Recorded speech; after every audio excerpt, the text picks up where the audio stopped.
caqabadaha guusha naga hortaagan. Waxaan kuu sheegayaa 9 sababood oo kaa hortaagay in aad guul gaarto. dabcan waxa ay dad badan isbedel u sameyn waayeen.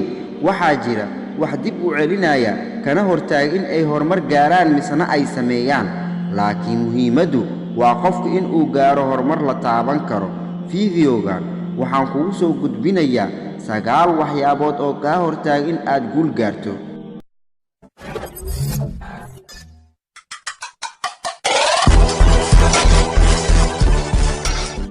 midda koowaad, in aad dayacdo salaada iyo guud ahaan cibaadada Alle. maalin waliba 5 waqti waxaan maqalnaa u kaalaya guusha. haddii aadan ka jawaab celin isla mar ahaanta 5 salaadood aadan waqtigooda ku dukanin, ma jirto waqti kale oo aad maarayn karto. mar waliba qofka sidaa ah waxa uu ahaanayaa mashquul aan waxba u qabsoomin. midda labaad, inaad naftaada been u sheegto waxyaabo khiyaali aad ku maaweelis naftaada. arrinkaa waxa ay kuu horseedaysaa dhibaato. haddii aad khiyaali iskaga noolaato oo noloshaada oo dhan khiyaali aad ka soo qaado, waxa ay dhib ku tahay naftaada. noloshaada waxa ay hormartaa keliya marka aad fursadaha ka faa'iidaysato. haddii aadan ka faa'iidaysanin waad ka shalaayi doontaa waqti dambe oo fursadihiiba ku dhaafeen oo naftaadii baad canaananaysaa, waxna kuuma tarayso canaantaas. midda saddexaad, in aadan aqoon macnaha guusha. waa in aad fahansanaataa waxa aad doonaysa in aad guulka gaarto, meeshii aad ka bilaabi lahayd iyo sidii aad u wajihi lahayd guushaada iyo horumarkaaga. markii aad tahay qof intaas fahamsan, waxaa kuu fududaanaya in aad gaarto wixii aad jeceshahay in aad guulka gaarto. midda afaraad, in aad waqti ku lumiso saaxiibadaada xunxun. noloshu waa ay gaaban tahay. in aad waqti ku lumiso saaxiib farxadda kaa qaadi kara waxna aan kugu soo siyaadinaynin, inuu waqtiga kaa lumiyo oo dib kuu dhigo ma ahee. way fiican tahay qofka inuu kala doorto asxaabta midka fiican iyo midka aan fiicnayn.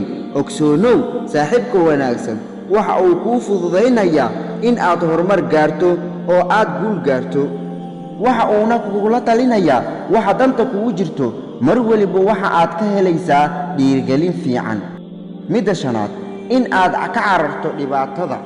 wajah dhibaatada ilaa aad ka xasiliso guushaada. waxa aad doonaysaa in aad noqoto qof dunida wax ku soo kordhiyey oo heer sare ka gaaray. marka taasi laguma helo raaxo ama qofka inuu ka cararo dhibka, wax dulqaad ahna uusan samayn.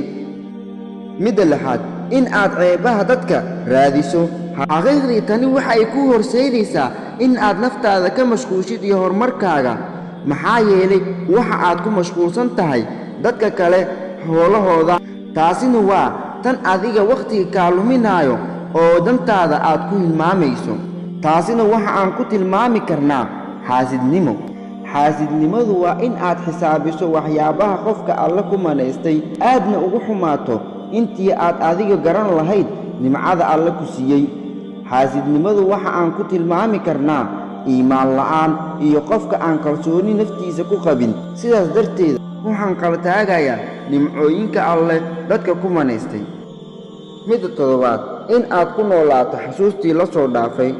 wax alaa wixii la soo dhaafay oo aad ku noolaato waxa ay dilaysaa qalbigaaga. waxay kaa dhigaysaa qof murugaysan. waxa ay kugu yaraynaysaa farxadda. wixii la soo dhaafay waa taariikh oo aan weligeeda aan soo noqonaynin. ka faa'iidayso waqtiga aad maanta haysatid. ha iskaga lumin waqtiga ee wixii la soo dhaafay. samayso farxad. midda siddeedaad, deegaanka aad ku nooshahay.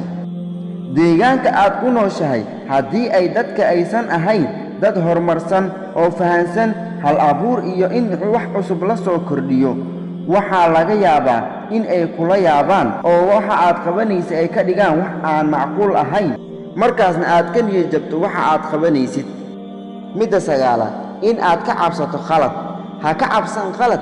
in aad khalado samayso waxa ay ka wanaagsan tahay 100 jeer ama ay ka fiican tahay in aadan waxba isku dayin. dunida waxaa ugu daran qof aanan waxba isku dayin. guul waliba oo la gaaro waxa ay leedahay fashil badan. fashil waliba waxa aad ka baranaysaa cashir iyo in aad wax badan ka ogaato wixii aad qaladay. taasina ugu dambayntii waxa ay ku gaarsiinaysaa guul. Soomaaliyay horumar wacan.